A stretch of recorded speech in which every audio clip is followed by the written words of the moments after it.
finally did it, Paul Thurrott. What's that? Nuked my machine upstairs. Ooh. Took it back to the bare bones. Mm-hmm. There was Linux on it. There was something wrong. It had been festering for a while, and I just refused to address most problems. Like, it's a pretty good analogy for my life. But finally, right. Finally did it. Why would you handle this any differently? Yeah. Exactly. Took it back to metal. Mm-hmm. Blew it all away. Appears that the gremlins... There was some sort of memory leak, and I could not figure out where it was going on, because after about 3-4 hours of usage, it would just crawl, and I'd have to restart the computer, and then it'd be fine. 3 hours go by, do it again. I know I'm not alone in this. I'm guessing you haven't seen this, but I have been experiencing ongoing issues with Teams, which can only be resolved by that workaround thing that the guy on Twitter gave me, which is nice, which is you go into the app folder, Microsoft Teams, literally delete everything after killing the Teams process. And then you come up again, and it's not quite first experience, but it remembers your email address, but you have to sign in again. And then it's fine, but it's only fine, it's fine for like a couple of days, I don't know. Just really getting tired of this. Yeah. So I blew it all away. We're back to whatever it works for.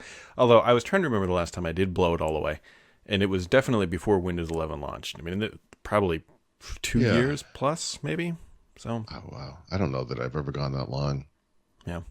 With a computer, well, I guess I don't know. I mean, I switch computers so much. It's the only way I can keep sane. Is it? I'm right on the edge. It's debatable. Right. It's it's like when you're on a chair and you're kind of trying to keep it balanced and you almost fall over.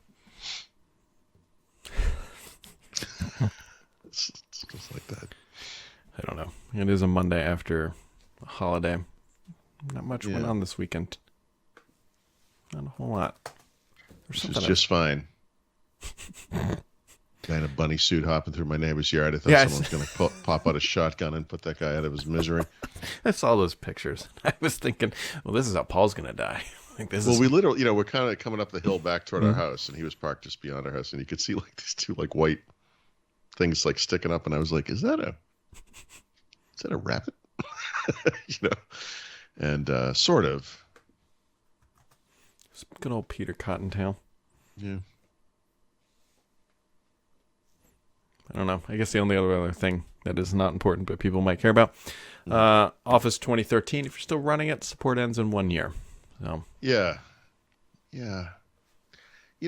This is something you will increasingly appreciate as your child gets older.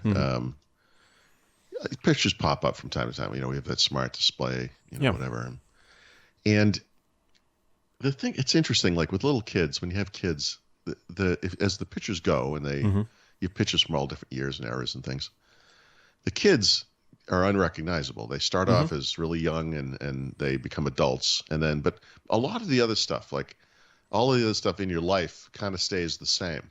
You know what I mean? So I have these pictures, like, I think about like 2013 or 2010 or whatever. You go back in time and like, because I've been going through this with the history stuff. I look at photos I took at the time. Like I used to have darker hair, but I'm an adult. But like all this stuff, like everything, the only thing that changes a lot of the kids, like all the tech stuff. I mean, it's slightly different computers and things like that, but it is, it's like the same.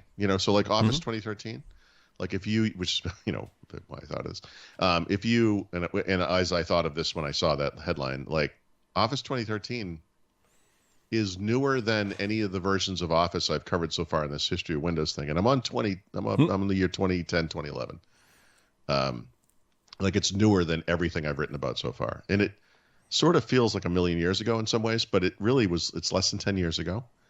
And honestly, if you pop that thing in and used it today, you'd probably be like, yeah, Office. Like it's probably not that different. Yeah. So.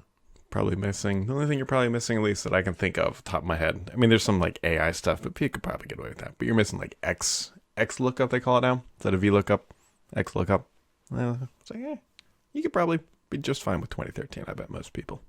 Like just using like Word basically. I mean, I don't think I've needed a new feature in Word since Word started. Like I could probably go back to Word 95 and be like, yeah, that works. Spell check. Got it. Got it. That's, Yeah. A little less annoyance on the grammar stuff, maybe. yeah. Yeah, because now there's blue lines, there's red lines, there's... Oh, there's all kinds of stuff. Yeah. Yeah, there's a... It's the same thing. It's like basically the same thing. Like, the word processor. Yep. Yep. Anyways, I don't know. Not a whole lot going on. Maybe we'll see what happens this week. Build, still too far out, really, I guess, at this point. But well, we're still all holding out hope. I mean, one of the things that happened last week, they had all these pre-release milestones for various .NET things, like .NET 7 the and Maui. Preview 2. Yeah, but so .NET MAUI is one of those things. That will ship at build. And, I have to take a look at this. I've looked in the past. Depressingly, it's a little too much like Xamarin, in my opinion. But it deserves a look for sure. I mean, cross-platform stuff is inherently interesting. So that will be happening at least. Hopefully we'll see. Well, not Flow. Jeez. Flow became Power Automate, right? yeah, it did. Yep. Loop. I gotta do the ring around the rosy of Microsoft code or product names. Spin the wheel. What's Surface this week again? Oh, now they're confused. You know what they need to introduce? So they've got XAML. Yeah. They've got YAML. Mm-hmm. They need to get actual XAML with a Z, just to with a really Z, right? Which comes into a pronunciation issue. Yeah. Well, we'd have to call it ZAML if we're in Canada. Yeah, ZAML. ZAML. Zabel. I don't know. Man, we have people learned a lot today. The shark, so to speak.